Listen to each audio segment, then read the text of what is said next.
Okay, we finished the torso and the clay, and just keeping in mind when you're doing this that you're going to add to this. You're going to be providing more detail to this. This is the base, but it was important to get this part down because you have to have the formation that fits in with your plan here. So what we're going to do is work on putting the clay around all of these parts, and then we'll come back and do some detail work.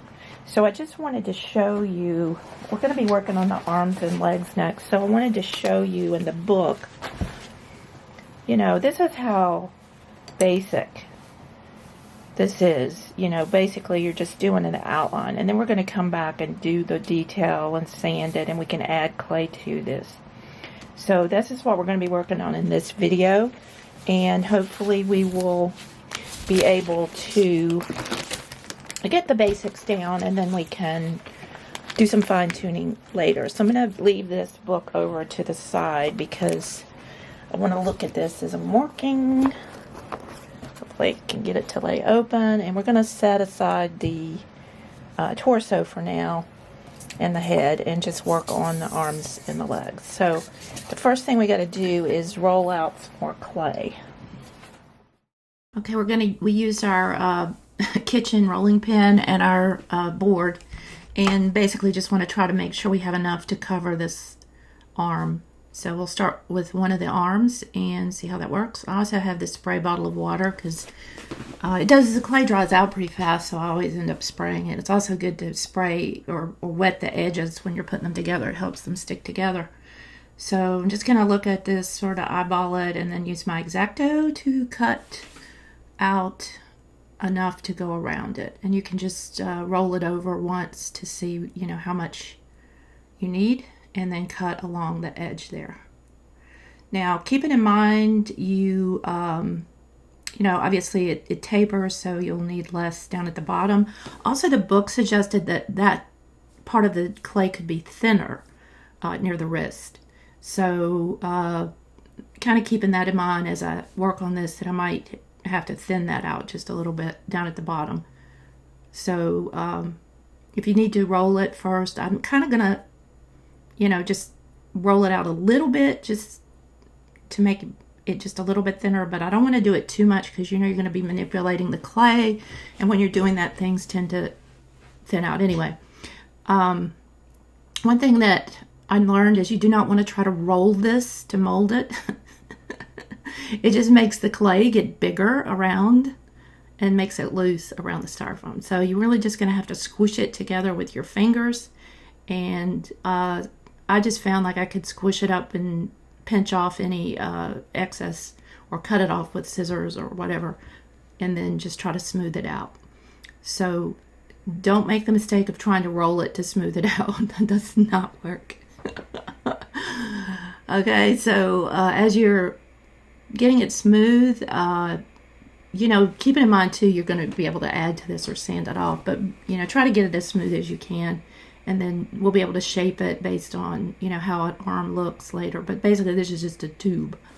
All right, so now we're going to start working on the leg, which, you know, I was so proud of my leg carving. I thought it was just really nice and curvy and looked like a leg and all that.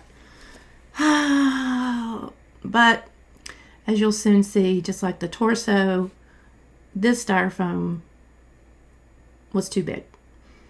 And I went ahead and, you know, went through the whole process because I was just so enamored of how beautiful this leg shape looked, I think. And I kept thinking, oh, it'll be okay, it'll be okay. But it wasn't. It's too big. I mean, you know, if you look at the dolls, especially like the doll in the book, they seem to be very thin. And if I had stuck with this would be like a really chunky doll. Not that there's anything wrong with that, because I'm a chunky girl myself. But I think for it to fit, you're going to have to make all the parts similar. And they have to fit within the guidelines of your graph drawing. If they don't, this is just not going to pull together. But anyway, I worked so hard on this leg because I wanted to save it. I mean, it was a good experience because it kind of showed me, what I needed to do to mold around it. But I'm realizing it's not going to work. So just like the torso, I just cut the clay off. I wanted to save the clay and I'm holding it up to the thing, and even though it kind of almost fits, it just was obvious it wasn't going to match with the torso. So just cut a seam down the back and open it up, and I'll be able to save this. Just sprayed it with some water, put it in my little Ziploc bag, and then I'll be able to use it later. So I've carved this with an X-Acto, and there you see it with the other leg, so you can see how much I took off. And I think, this is about as small as I'm going to be able to get it. But looking at the drawing now, it does look like it's going to be better with the thickness of the clay that I'm going to need. So now there's a little tool that I bought after I had already carved everything initially. This is just a heat tool that you use with styrofoam. And I'm using it on this spare piece that I had just to show you. This thing cuts through this faster than it would cut through butter, I think. So I thought, oh, well, I'll use this on the other leg, and that'll be faster, and I won't spend all that time carving. I don't like it. I mean, it leaves like this hard, flat edge.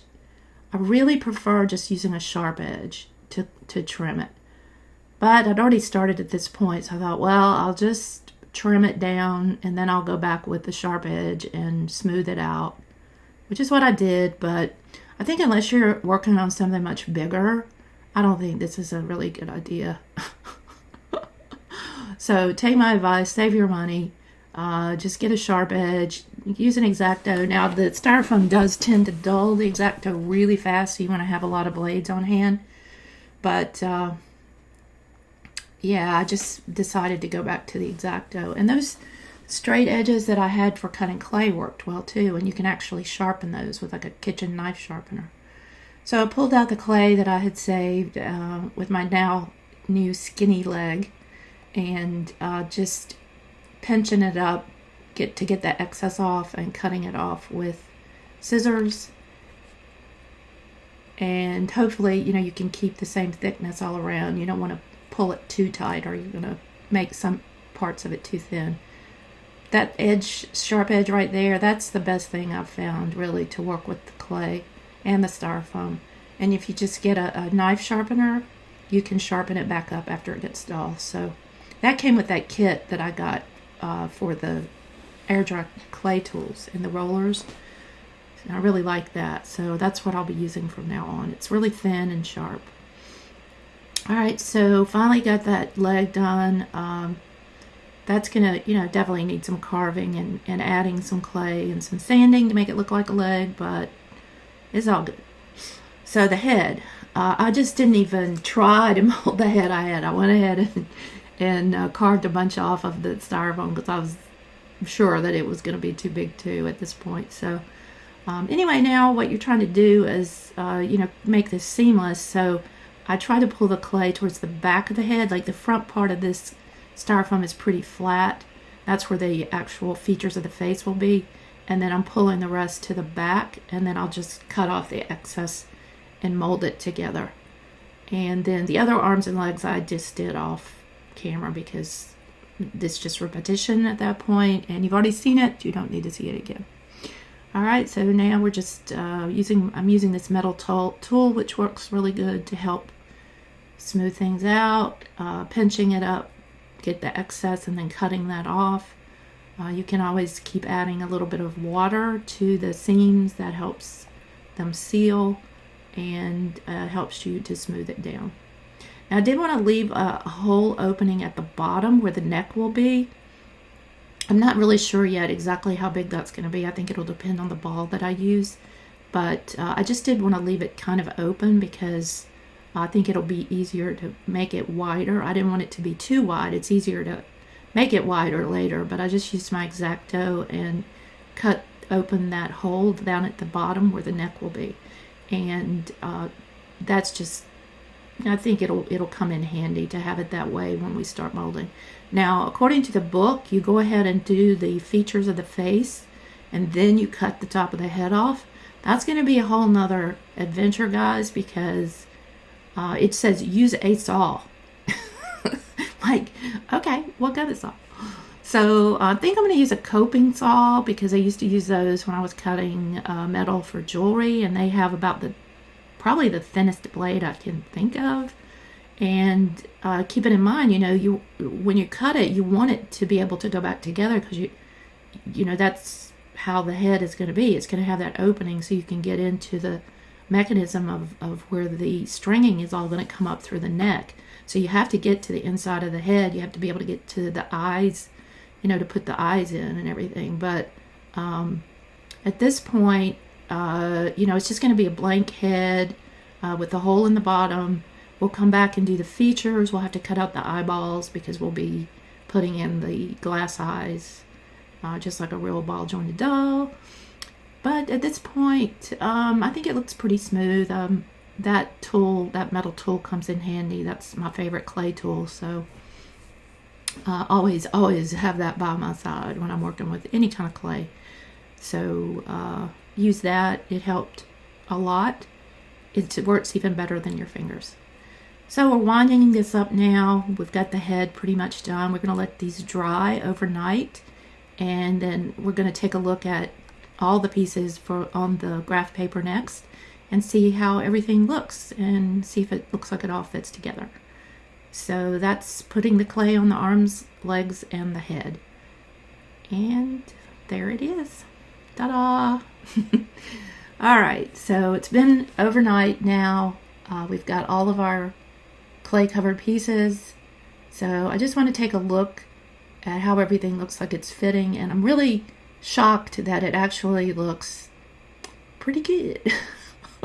I mean, it doesn't look like a doll or a person yet, but I mean, in terms of it being pretty much the right size, I think it looks pretty good. So now it's just going to be the talent of making this look like a doll or a human form by carving and adding more clay.